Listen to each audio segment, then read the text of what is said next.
உன் வேலையை ராஜினாமா செய்துவிட்டு பீகாருக்கு போ.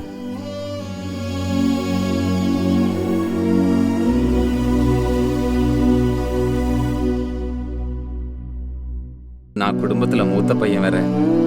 தங்கச்சியுடைய காரியங்கள்லாம் நான் தான் பார்க்கணும். இப்படி சூழ்நிலை இது எப்படி நடக்கும்?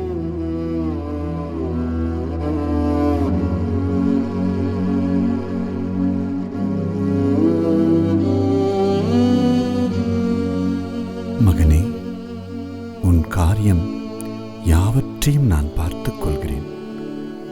ஆனால் மகனே, நீ இல்லாவிட்டால் எனக்கு வேறு யாரும் இல்லை.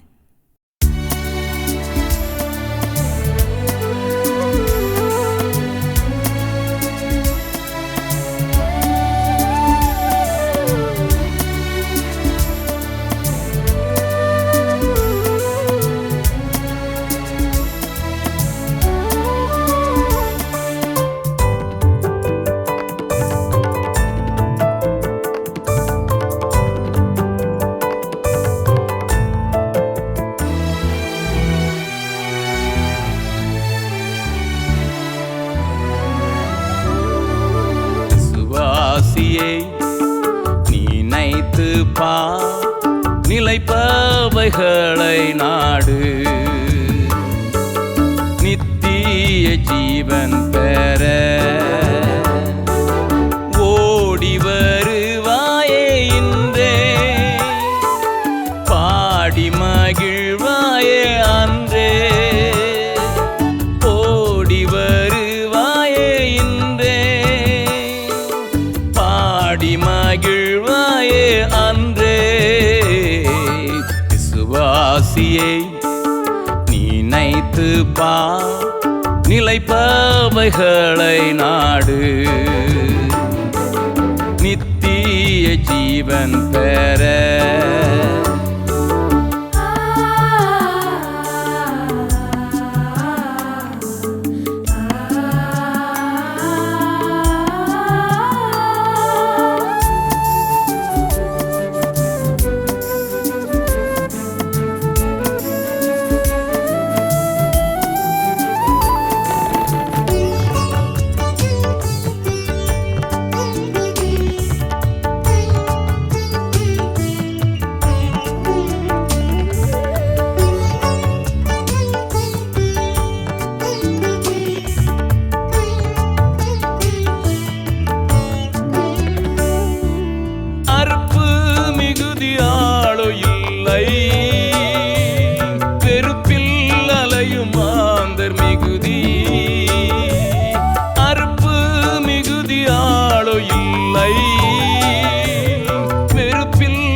புலம்பி அலைந்து தேடு, நினைத்து புலம்பி அலைந்து தேடு, செயல்பட்டால் இன்றே மகிழுவாய் அன்றே, செயல்பட்டால் இன்றே மகிழுவாய் அன்றே. விசுவாசியை நினைத்து பார், நிலைப்பவைகளை நாடு, நித்திய ஜீவன் பெற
என்ன செய்வாய்? கண்ணீர் விடுவாயோ கர்த்தரை கண்டு? கண்ணீர் விடுவாயோ கர்த்தரை கண்டு? விசுவாசியே நினைத்து பார், நிலைப்பவைகளை நாடு, நித்திய ஜீவன் பெற.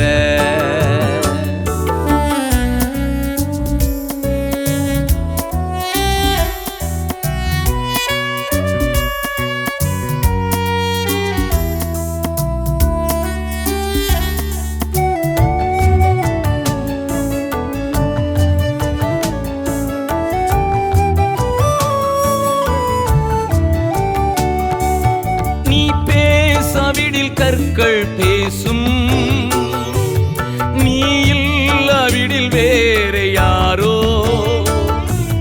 நீ பேசாவிடில் கற்கள் பேசும், நீ இல்லாவிடில் வேற யாரோ?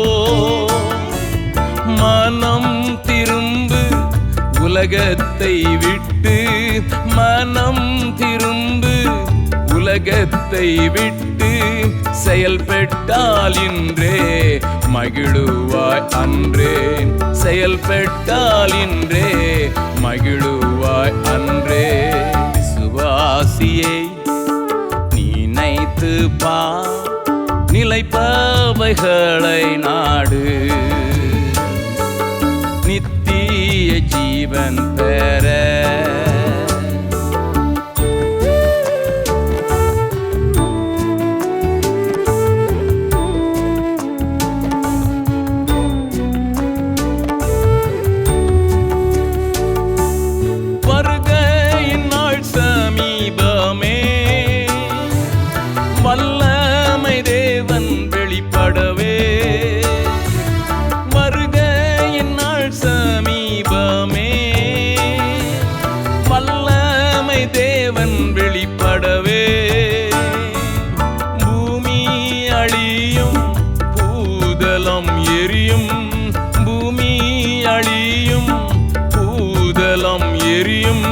சேர்த்திட்ட பொக்கிஷம் யாருக்கு சேரும்?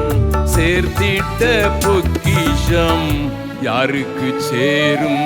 விசுவாசியே நினைத்து பார், நிலைப்பவைகளை நாடு, நித்திய ஜீவன் பெற. ஓடி வருவாயே இன்றே, பாடி மகிழ்வாயே அன்றே. ஓடி வருவாயே இன்றே, பாடி மகிழ்வாயே அன்றே. விசுவாசியே நினைத்து பார், நிலைப்பவைகளை நாடு, நித்திய ஜீவன் பெற.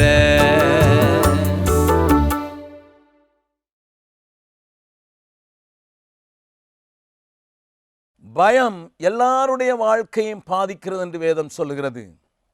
வேதத்திலே பெரிய பெரிய விசுவாச வீரர்கள் ஆபிரகாமை போன்றவர்களையும் ஆண்டவர் பார்த்து பயப்படாதே என்று சொல்ல வேண்டியிருந்தது. சிங்க குகையிலே தள்ளப்படுவதற்கு தன்னை ஒப்பு கொடுத்த தானியேலையும் பார்த்து ஆண்டவர் பயப்படாதே என்று சொல்ல வேண்டியிருந்தது. கல்லறிந்தாலும் அதே பட்டணத்துக்குள் திரும்ப போவதற்கு தன்னுடைய உயிரையும் துச்சமாக மதிக்கிற பவுலையும் பார்த்து ஆண்டவர் அடிக்கடி பயப்படாதே பயப்படாதே என்று சொல்ல வேண்டியிருந்தது. பயம் உலகத்தில் எல்லா மனிதர்களையும் ஆட்கொள்ளக்கூடியது ஒன்றுதான். அது மாத்திரமல்லாமல் வேதம் சொல்கிற ஒரு விபரீதமான காரியம், 365 தடவை பயப்படாதே பயப்படாதே என்று சொல்வதனாலே ஒரு நாளைக்கு ஒரு மாத்திரை என்கிற விதத்தில் நாம் அதை எடுத்து சாப்பிடுவதற்கு ஏற்றாற்போல் 365 தடவை பயப்படாதே என்று வேதம் சொல்லுகிறது. அது சாதாரணமாக ஒரு வியாதி நேரத்தில், ஒரு துக்ககரமான சம்பவ நேரத்தில், அல்லது ஒரு பெரிய போராட்டத்தை சந்திக்கிற நேரத்தில் மனுஷனுக்கு ஏற்படுவது இயல்புதான் என்றாலும், தேவையற்ற பயங்களோடு கூட மனிதர்கள் வாழ்வதினாலே தங்களுக்கு வந்த ஆசீர்வாதத்தை தக்க வைத்துக் கொள்ள முடியாதபடி, தங்களுக்கு கொடுக்கப்படுகிற வாக்குத்தத்தத்தை நிறைவேறுதலை காணக்கூடாதபடிக்கு தங்களுக்கு தேவன் தந்ததை நினைக்க கூடாதபடிக்கு அநேகரை திசை திருப்பி விட்டு அநேகருடைய அழிவுக்கு காரணமாக மாறிவிடுகிற ஒரு பொல்லாத காரியத்தை நீங்கள் வேதத்தில் வாசிக்கலாம். இன்றைக்கு அநேக மக்கள் தேவையற்ற பயத்தோடு வாழ்வதை நீங்கள் உலகமெங்கும் பார்க்கலாம். அவர்களுக்கு அந்த பயம் தேவையில்லானால் பயந்து சாகிறார்கள். பயந்து சாகிறது மாத்திரமல்ல, அந்த பயத்தை நிமித்தமாக அவர்கள் செயல்களை செய்து சில காரியங்களை செய்து மற்றவர்களுக்கும் அவர்கள் தடைக்கல்லாக மாறிவிடுகிறதை நீங்கள் வேதத்தில் பார்க்கலாம். உதாரணமாக ஒரு மனிதனை நான் உங்களுக்கு முன்னதாக வைக்க விரும்புகிறேன். சாலமோன் என்கிற பெரிய ஞானியான ஒரு அரசனிடத்திலிருந்து ஆண்டவர் 10 கோத்திரங்களை, அதாவது 12 கோத்திரங்களிலே 10 கோத்திரத்தை எடுத்து அவனுடைய அரசாங்கத்திலே அரசாங்க வேலை செய்வதற்கு அடிக்கடி அனுப்பப்படுகிற ஒரு வாலிபனுடைய தோளின் மேலே வைக்க விரும்புகிறார். அவன் அதற்கு தகுதியானவனா தெரியாது. அவன் பெரிய தேவனை தேடுகிறவனா தெரியாது.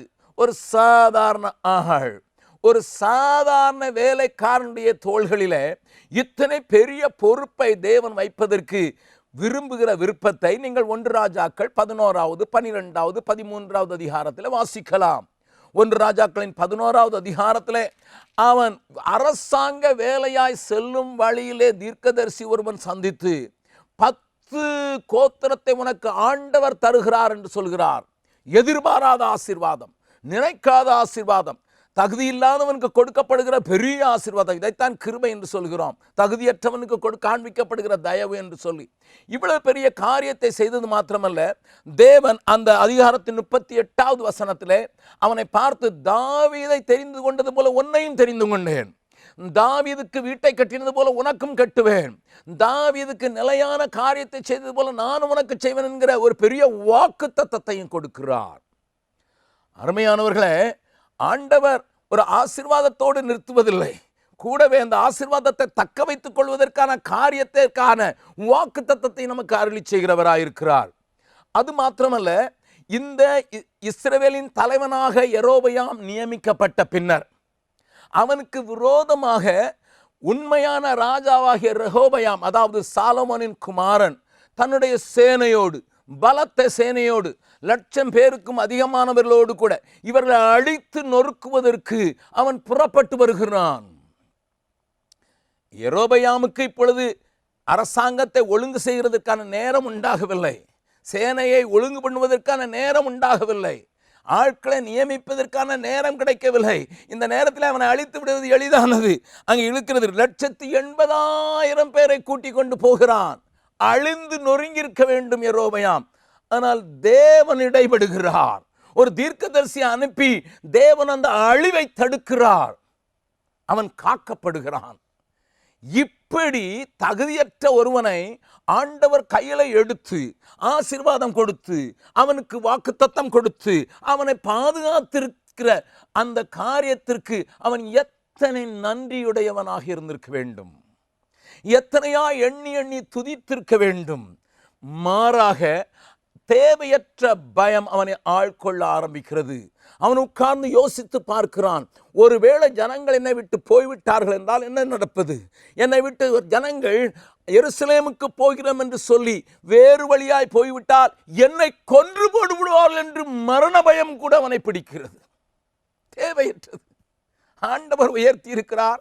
ஒரு 1,80,000 பேரை கொண்ட சேனையிலிருந்து உன்னை காக்க வல்லவர் உன்னுடைய மரணத்திலிருந்து உன்னை காத்து உனக்கு கொடுத்த வாக்குத்தத்தத்தை நிறைவேற்ற மாட்டாரா? அந்த நினைவுகள் எல்லாம் அவனை விட்டு அகன்று விட்டது. மாறாக அவன் மனதிலே சிந்திக்க ஆரம்பிக்கிறான், ஜனத்தை எப்படி தக்க வைத்துக் கொள்வது? இன்றைய கிறிஸ்தவ உலகத்திலேயும் சிலருக்கு சில கிருபைகளை தேவன் தயவாக கொடுக்கும்போது, சில நன்மையான காரியங்களை செய்யும்போது அவர்களிடத்தில் ஜனங்கள் ஓடி வருகிறார்கள். ஏதோ விதத்தில் அவர்கள் இழுக்கப்பட்டு ஓடி வருகிறார்கள். சில பாடல் கிருபைகள், சில சுகமளிக்கும் கிருபைகள், சில அற்புதங்கள் நடப்பித்து ஆண்டவர் இழுத்து கொண்டு வரும்போது ஜனங்கள் ஓடி வருகிறதை பார்க்கிறவர்கள் எப்படியாவது ஜனத்தை தக்க வைத்துக் கொள்ள வேண்டும் என்று திட்டங்களை எடுக்க ஆரம்பிக்கிறார்கள். அவர்கள் தேவனிடத்திலும் நம்பிக்கை வைப்பதில்லை, தேவனுடைய வாக்குத்தத்தத்திலும் நம்பிக்கை வைப்பதில்லை. அதை மாறாக அவர்கள் திட்டங்களை உருவாக்கி ஜனங்களை தங்களிடத்தில் வைத்துக் கொள்வதற்கான பல காரியங்களை செய்து ஏதாவது ஒரு மேஜிக் அல்ல ஜிமிக்ஸ் என்று சொல்கிற காரியத்தை செய்ய வாஞ்சிக்கிறார்கள். இன்றைக்கும் அதுதான் நடக்கிறது. அன்றைக்கு யெரொபெயாம் என்ன செய்தான்? கன்றுக்குட்டிகளை உண்டாக்கினான். 2 உண்டாக்கி ஒன்றை பெத்தேலிலும் என்னை தானிலும் ஸ்தாபிக்கிறான். ஜனங்களை அதற்கு நேராக திசை திருப்புகிறான். கூடவே ஒன்று சொல்கிறான், எகிப்திலிருந்து உங்களை புறப்பட பண்ணின தேவர்கள் இவர்கள் தான் என்று சொல்கிறான். எத்தனை அபத்தமான காரியம்! தேவனை காட்டிக் கொடுக்கிறது மாத்திரமல்ல, தேவனுக்கு தர வேண்டிய மகிமையை கொடுப்பதற்கு மாத்திரம் அவன் தவறவில்லை. மாறாக ஜனத்தினுடைய எண்ணங்களை சிதறடித்து ஆண்டவருக்கு விரோதமான காரியங்களை செய்வதற்கு தூண்டி விட்டு விடுகிறான். என்னை கேட்கிறவர்களே, இன்றைக்கு நம்முடைய வாழ்க்கையில தேவன் செய்த நன்மைகளை மாத்திரமல்ல, நாம் எதற்கு தெரிந்து கொள்ளப்பட்டோம் என்பதை கொஞ்சம் யோசித்து பார்த்தால் ஒன்று தெரியும். நமக்கு முன்னால ஓடினவர்கள் செய்த சில தவறுகள் நம்மை உயர்த்தி ஒரு இடத்திற்கு கொண்டு வரும்போது நாம் அந்த தவறுகளையே மறுபடியும் செய்வதற்கு நம்மை ஒப்பு கொடுத்தோம் என்றால் அதே குழியிலே நாம் விழுகிறோம் என்பது உண்மை அல்லவா? ஆண்டவர் நம்மோடு கூட பேசுவாராக. சாலமோன் பெரிய ஞானி. அவன் ஆண்டவரிடத்தில் ஞானத்தை கேட்டு எல்லாவற்றையும் பெற்றுக்கொண்ட மனிதன். தேவனுக்கென்று மகிமையான ஒரு ஆலயத்தை எழுப்பின மனிதன். தேவ மகிமையை இறக்கும்படியான ஒரு ஜபத்தை செய்த மனிதன். ஜனங்கள் ஆர்ப்பரிக்கத்தக்கதான ஒரு ஆசீர்வாதத்தை கொண்டு வந்த மனிதன். ஆனால் தன்னுடைய வயதான காலத்திலே தேவ கட்டளைகளை மறந்து விக்கிரகங்களுக்கு ஆராதனை செய்து விலகி போனதினால் அல்லவோ தீர்க்கதரிசிகளை குறித்து சொன்ன வார்த்தைகளை அவன் நம்பாமல் அவர்களை தண்டிக்கவும் ஆரம்பித்து விட்டான். ஆகையினாலே வேறு வழியின்றி ஆண்டவர் இந்த 10 கோத்திரத்தை எடுத்து இவனுக்கு தருகிறார். ஆனால் யெரொபெயாமோ நன்றி கெட்டவனாக தன்னுடைய திட்டங்களை உண்டாக்குவதற்கு பொற்கன்றுக்குட்டிகளை உண்டாக்கி ஜனத்தினுடைய கவனத்தை தேவ மகிமையை காண வேண்டும் என்கிற வாஞ்சியுள்ள ஜனத்தின் நினைவுகளை திசை திருப்பி விடுகிறான். கூடவே இன்னொரு காரியத்தை செய்கிறான். அந்த 12வது அதிகாரத்தில் ஒரு காரியம் சொல்லப்பட்டிருக்கிற 31வது வசனத்தில் அவன் கோயிலை கட்டினது மாத்திரமல்ல, அதில் பலியிடுவதற்கு ஜனத்தில் ஈனமானவர்கள். என்ன ஈனமானவர்கள் என்றால் என்ன? ஒன்றுக்கும் உதவாதவர்கள், அழைப்பில்லாதவர்கள், கிருபையற்றவர்கள், தேவனை பற்றி கொள்ளாதவர்கள், தேவனை குறித்து அறிவில்லாதவர்கள், இப்படிப்பட்ட ஈனமானவர்களை ஆசாரியர்களாக மாற்றிவிட்டான். ஏன்? இன்றைய அரசியல் நிலையில் நடக்கிறது போல கொஞ்சம் பேரிடத்தை ஓட்டை வாங்க வேண்டும் என்பதற்காக ஒருவரை மந்திரியாக்கி விடுவார்கள். பெண்களின் ஓட்டை கவருவதற்கு ஒரு பெண்ணை முன்னதாக நிறுத்துவார்கள். தாழ்ந்த ஜாதியினருடைய ஓட்டை பெறுவதற்காக தாழ்ந்த ஜாதியினுடைய ஒருத்தரை முன் நிறுத்துவார்கள். இப்படியெல்லாம் அரசியலிலே ஒரு வித்தைகள் நடக்கிறது போல ஆன்மீக உலகத்திலும் ஏராளமான வித்தைகள் நடக்க ஆரம்பித்து விட்டது. எப்படியாவது கொஞ்சம் பேர் இழுத்துக்கொள்ள வேண்டும், அவர்களை தம் பக்கமாக இழுத்துக்கொள்ள வேண்டும் என்பதற்கு அவர்கள் செய்கிற காரியங்கள் அனைத்தும் அபத்தமே. கூடவே தனக்கு அடுக்காத காரியங்களில் கொடுக்கப்படாத காரியத்தை அவன் செய்வதற்கு முயற்சிக்கிறான். அந்த நாட்களில் ஆசாரியர்களுக்கு கொடுக்கப்பட்ட பணியை ராஜாவாக்கப்பட்டிருக்கிற யெரொபெயாம் அந்த கன்றுக்குட்டிக்கு தூபம் காட்ட எழுந்து நிற்கிற காட்சியை பார்க்கிறோம்.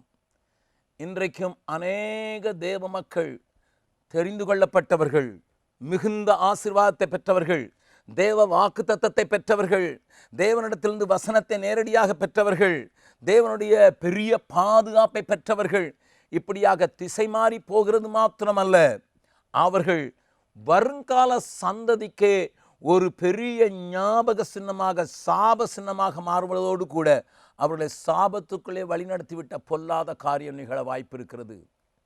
வேதம் சொல்லுகிறது, தொடர்ச்சியாக யெரொபெயாம் நடந்த வழியிலே நடந்தார்கள், யெரொபெயாம் நடந்த வழியிலே நடந்தார்கள் என்று பின்னதாக வந்த அனைவரும் அதே வழியை பின்பற்றி போவதற்கு முன்னோடியாக மாறிவிட்டான் யெரொபெயாம். ஆசீர்வாதங்களை பெற்றவன், அதிகமான ஆசீர்வாதங்களை பெற்றவன், வாக்கு தத்தங்களை பெற்றவன். தேவனை தேடாத போதே ஆண்டவர் தேடி வந்து ஆசீர்வாதத்தை கொடுத்தார். தேவனை தேடாத போதே அவனோடு கூட வாக்கு தத்தம் பண்ணினார். தேவனை தேடாத போதே அவன் ஜெபிக்காத போதே அவனுக்கு பாதுகாப்பு கொடுக்கிறார். அவன் ஜெபித்ததாக வேதத்தில் சொல்லப்படவில்லை. ஆனால் ஆண்டவர் ஆசீர்வாதத்தையும் பாதுகாப்பையும் கொடுக்கிறார்.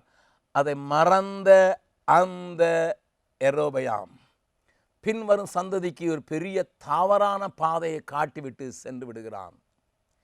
என்னை கேட்கிறவர்களே, நீங்கள் ஆசீர்வாதத்தை தக்க வைத்துக் கொள்ள வேண்டும் என்றால் ஒன்று செய்யுங்கள். என்னையும் தேவன் நம்பியிருக்கிறாரே என்கிற நன்றி பெருக்கோடு ஒவ்வொரு நாளும் வாழுங்கள். எந்த விதத்திலேயும் ஆண்டவரே உம்மை விட்டோ, உம்முடைய வசனங்களை விட்டோ, உம்முடைய வாக்குத்தத்தை விட்டு நான் விலக மாட்டேன் என்று அவரோடு கூட நீங்கள் அவரோடு கூட ஒரு பொருத்தனை செய்து கொள்ளுங்கள். நேசிக்கிற அந்த ஆண்டவருக்கு நீங்கள் துரோகம் செய்து விடாதபடி உங்களை காத்துக்கொள்ளுங்கள். தேவன் உங்களோடு கூட பேசுவாராக. நாம் ஜெபிக்கலாமா? என்னதான் தீங்கு நான் இழைத்தேன், என்னை விட்டோடும் என் ஜனமே, எத்தனை நன்மைகளோ உனக்காக நான் செய்தேனல்லோ, என்றே ஊரை தென்னை ஏங்கி அழைத்தீர், எப்படி நான் மறப்பேன்? அழைத்தீரே இயேசுவே, அன்போடே என்னை அழைத்தீரே, ஆண்டவர் சேவையிலே மரிப்பேனே, ஆயத்தமானேன் தேவே, ஆண்டவர் சேவையிலே மரிப்பேனே, ஆயத்தமானேன் தேவே, அழைத்தீரே. வல்ல பிதாவே, நீர் எங்களை நம்புகிறீர் என்று நினைக்கிற நினைவே எங்களுக்கு இனிக்குதையா. எங்களை நாங்கள் அதற்கு சரியானவர்களாக இல்லாவிட்டாலும் நம்பி பெரிய பொறுப்புகளை தருகிறீர், பாதுகாப்பை தருகிறீர், வாக்குத்தத்தங்களை தருகிறீர். நன்றி மறந்தவர்களாக நாங்களே உபாயங்களை தேடிக்கொண்டு வருங்கால சந்ததிக்கும் பெரிய ஆபத்தையும் அழிவையும் வைத்து போகாதபடி எங்களை எச்சரிக்கிற உம்முடைய எச்சரிப்பின் சத்தத்தை கேட்டு எங்களுடைய ஒப்புக்கொடுத்தலிலே உண்மையாய் கடைசி வரை ஓடி முடிக்க எங்களுக்கு கிருபை தரும்படியாக நாங்கள் கெஞ்சி நிற்கிறோம். அதை எங்களுக்கு காண்பிப்பீராக. இயேசு கிறிஸ்துவின் மூலம் ஜெபம் கேளும் நல்ல பிதாவே, ஆமென்.